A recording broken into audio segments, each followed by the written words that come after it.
Shalom, bertemu lagi kita di ruangan Rhapsody Reality TNI Malaysia.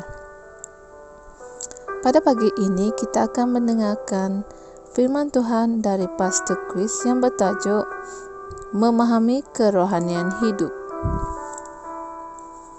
Mari kita sama-sama membuka ayat Injil dalam Roma 8 ayat 5 hingga 6. Sebab mereka yang hidup menurut daging memikirkan hal-hal yang dari daging, tetapi mereka yang hidup menurut roh memikirkan hal-hal yang dari roh.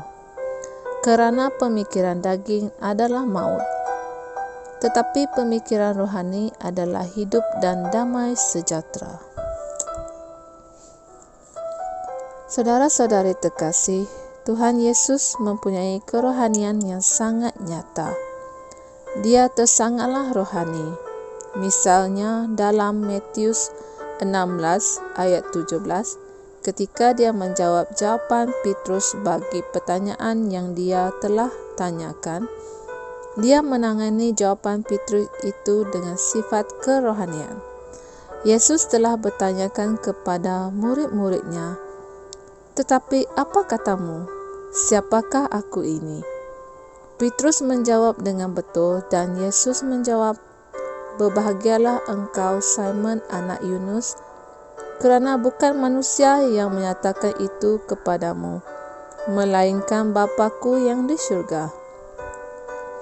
Petrus tidak tahu bahawa Allah lah yang telah memberikannya wahyu itu. Dia hanya membicarakan apa yang ada di dalam hatinya. Tetapi dengan serta-merta, Yesus membalas jawapannya secara rohani. Dia mahu Petrus tahu bahawa jawapannya bukan datang dari manusia. Jawapannya itu bukan dari kajiannya. Dan juga perhatikan bagaimana dia telah mengajar para muridnya untuk berdoa dalam Matius 6 ayat 9, di mana dia telah memberikan mereka suatu format untuk berdoa. Dia berkata, "Bapa kami yang di syurga." Dia bercakap tentang Bapa yang berada di syurga. Komunikasi ini yang penuh dengan kerohanian sangatlah menginspirasikan. Bahkan ketika dia ditangkap, dia berkata kepada para tentera dan para imam yang datang untuk menangkapnya, "Inilah saat kamu dan inilah kuasa kegelapan." Lukas 22 ayat 53. Dia membuat mereka tahu tentang kuasa yang menjadi dalang di sebalik tindakan mereka itu. Kuasa kegelapan. Dia menangani hal-hal rohani pada setiap perkara. Beginilah cara yang dia inginkan kita hidup. Saudara-saudari terkasih, ada beberapa orang yang berpendapat bahawa menjadi seseorang yang rohani adalah suatu perkara yang melampau.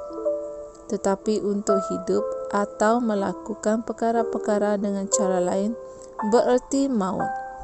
Apabila kamu dimotivasikan untuk melakukan sesuatu, hendaklah kamu sentiasa mempertimbangkan sama ada motivasi kamu datang dari Tuhan, dari daging atau dari syaitan. Kamu boleh mengetahuinya dengan roh dan melalui firman. Yang sebenarnya kemenangan dalam kehidupan bergantung pada pemahaman kamu tentang kerohanian kehidupan. Disitulah tujuan kehidupan yang sebenarnya berada. Kamu mesti menghubungkan kehidupan kamu dengan kerohanian. Sama ada kamu sedar atau tidak, kamu sebenarnya berasal dari roh. Allah yang telah mencipta kamu dan Allah ialah roh. Jadi, asal-usul kamu adalah rohani. Oleh itu, hendaklah kamu sentiasa berfikir rohani. Hiduplah dalam kebijaksanaan. Alkitab menyuruh kita untuk hidup di dalam roh. Galatia 5 ayat 16. Kesedaranmu sepatutnya penuh dengan kerohanian. Berfikirlah seperti Yesus, bercakaplah seperti Yesus. Amalkan cara pemikirannya, namun kamu tidak dapat melakukan sedemikian kecuali kamu merenungkan Alkitab, kitab suci. Firman menunjukkan kepada kamu apa itu perkara-perkara rohani dan menyampaikan semua itu kepada kamu. Haleluya! Mari kita sama-sama membuat pengakuan. Aku berfikiran rohani, perhatianku tertumpu pada realiti-realiti kerajaan yang tidak dapat dilihat melalui firman Tuhan. Aku hidup berdasarkan firman dan aku menangani semua isu dan situasi berdasarkan firman Tuhan. Oleh itu, aku menjalani kehidupan kebenaran dengan kedamaian yang sejahtera. Puji Tuhan. Anda boleh membuat renungan tambahan di 1 Korintus 15 ayat 48 hingga 49, Filipi 3 ayat 18 hingga 19, dan Roma 8 ayat 12 hingga 14. Sampai kita bertemu lagi, Tuhan memberkati. Kami percaya saudara-saudari semua telah diberkati dengan perkongsian firman dari Rhapsody Reality. Bagi sesiapa yang ingin menjadikan Yesus Kristus sebagai Tuhan dalam kehidupanmu, kamu boleh mengucapkan doa ini bersama dengan saya. Ya Tuhan Allah, aku mempercayai Yesus Kristus, Anak Allah yang hidup dengan sepenuh hatiku. Aku percaya Dia telah mati untukku dan Allah telah membangkitkan Dia dari kematian. Aku percaya Dia hidup hari ini.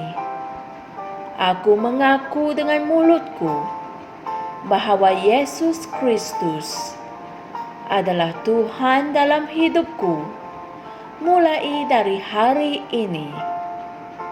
Melalui Dia dan di dalam nama-Nya, aku mempunyai kehidupan yang kekal. Aku telah dilahirkan semula. Terima kasih Allah kerana menyelamatkan jiwaku. Aku sekarang adalah anak Allah. Haleluya. Tahniah, sekarang kamu telah menjadi anak Allah.